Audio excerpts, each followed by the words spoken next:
What's up YouTube? It's Elijah One Dream and we're back with another video.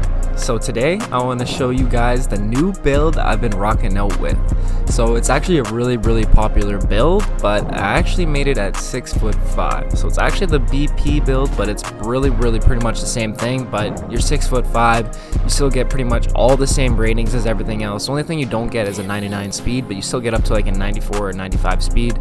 So you get really good athleticism, everything like that. You can still dunk on people, you can shoot from limitless, and you actually get really good defense with this build too, and you're 2 inches taller. So yeah, it's a really nice build. I've been having a ton of fun on this, so let's get right into it. So obviously what you want to do, you want to go with the shooting and finishing pie chart, and it actually is a small forward build. I forgot to mention that right off the bat, but it is a small forward build.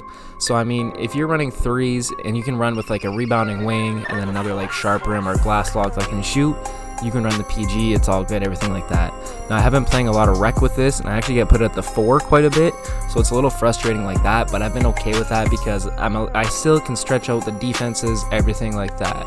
So now for the pie chart, you want to go with the top one because you are going to lower the height all the way down to 6'5", so that's going to boost your vertical, everything, your speed, everything back up, all the way up. I believe you get like an 85 speed at like 95 or whatever it is. But for the attributes, what I did, I maxed out my close shot so I could still make standing layups, my driving layup obviously, and you obviously want that driving dunk. I'm not really too worried about standing dunk. 6'5", I can still actually get a decent amount of standing dunks. I have played quite a bit on it. I've played about a week on it. I'm only an 89 overall. But yeah, that's all you want to do for your finishing. Then your mid-range, you want to max that out obviously. You obviously want to max out your 3. I left my 3 throw because this could just really be a park build. And then what I actually did, I went up to 16 shooting badges. So you want to go with an 89 post fade so you can still post up and shoot a nice little fade just in case you need like a bailout shot at the shot clock or something like that. Now for my playmaking, you obviously want to max out both of these, and then I actually go up until I get 12 playmaking badges, just so you get nice 4 gold playmaking badges, so you can use like unpluckable, space creator, tight handles, or handles for days, ankle breaker if you want, so you can still get some decent dribbles. Now I only did that because I still want really good defense. I max out my interior, my perimeter, my lateral quickness. Now I always max out my block instead of my steal, and especially because I'm going to go with the lowest wingspan in this build, and so I know that the ratings that matter are your perimeter, interior defense, your wingspan, and then apparently your block rating matters for shot contests. And I honestly do think that is true. And then I just threw these, whoops, I gotta max that out again. But yeah, throw those extra 10 points on the steal, or if you want offensive rebound, go ahead with that. But yeah, so the badge spread of 12, 16, 12, and 6. So you can go with gold clamps. I actually think I'm going to put on bronze rim protector. I've been getting a decent amount of blocks with this guy, which is actually really surprising. So yeah, the gold clamps, bronze rim protector, then bronze pick dodger, maybe bronze tireless defender. Like, it's going to be great. Or even intimidator. You probably want intimidator in there somewhere, but yeah, this is what I did with this build, and I've been having a ton of fun with it. Body shape, it don't matter what you really do. I usually go like compact, go 6'5", just like I said. And then you want to go to your lowest weight, but that's what I did anyway. If you feel like you want to be thicker, you want some more interior defense, all that kind of stuff, go ahead by all means, but this is what I did. And you obviously want to drop that down, so you do get an 82 ball handle, but if you put on your boosts, put on Gatorade, definitely for sure. But once you get to 99, that's an 86 ball handle. And then once your boosts and Gatorade, you'll be able to dribble like crazy. You can do all your moves. You don't even necessarily need the dribble moves now that the behind the back's gone. You still get a decent one. And then obviously, once we get to our takeover, and I'm almost elite 1, so in the park, that takeover booster kicks in.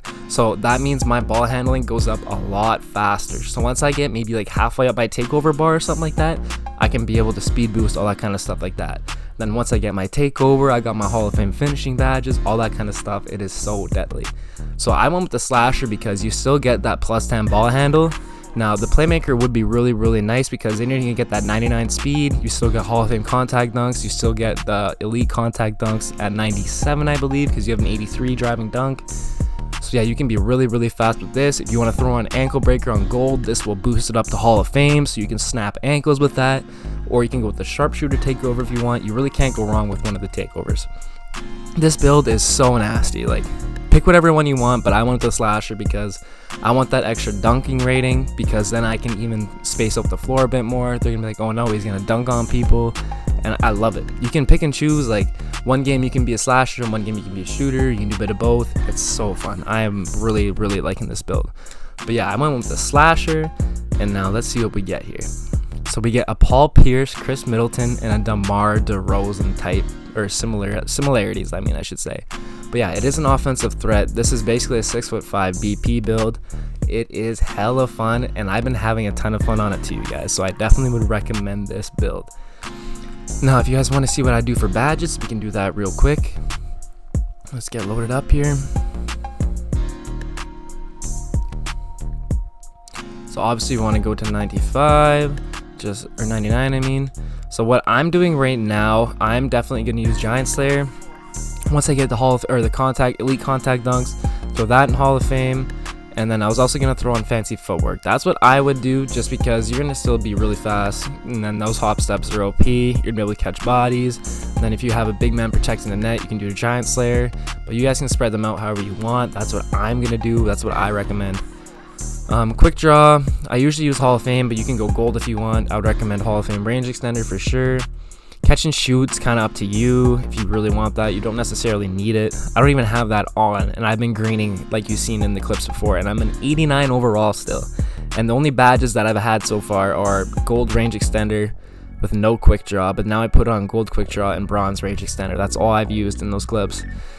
But yeah, difficult shots might be nice with that. You don't really need green machine, honestly. You can still green up. I had a 7-for-7 game with no green machine, and that was like my third game on the build, so it doesn't really matter that much. But you might want to go catch and shoot. Clutch shooter's okay, but I don't know. Deadeye, actually, Deadeye would be a really nice one to use too. So then people close out on you. That's a GG's. Or you can do difficult shots, like I said, especially if you use shot creating takeover and you pick that, then definitely use difficult shots. But I think that's the setup that I would probably run with, or I'm going to run with. Now this may change, however, if what depends on what position you're running. You can definitely go gold unpluckable. Depending if you picked Playmaking takeover, I would definitely put that ankle breaker on gold if you picked Playmaking takeover.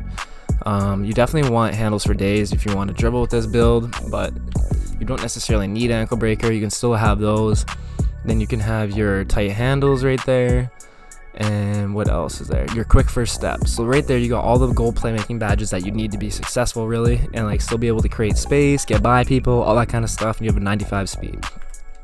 So that's what I would recommend for that. And then like I said, whoops, not chased on artist, I'd recommend like gold clamps, maybe even like a silver intimidator. And like, it's just me personally, I'm gonna use rim protector because I've been getting a lot of blocks on this build. But if not, I would even just go like pick dodger or something like that. But so yeah, that's what I would recommend for your badges on this build.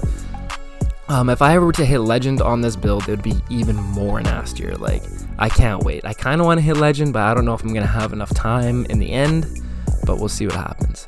But yeah, this is the 6'5" BP build. I've been having a ton of fun on it, and you guys can run this at the one, at the park, everything like that. You're gonna be successful on it, especially if you're great on the sticks. Anyways, hope you guys have a great day. Hope you guys enjoyed the video, and if you did, make sure you leave a like. If you're new, hit that sub button. I appreciate it. Hope you guys have a great day. Once again, peace.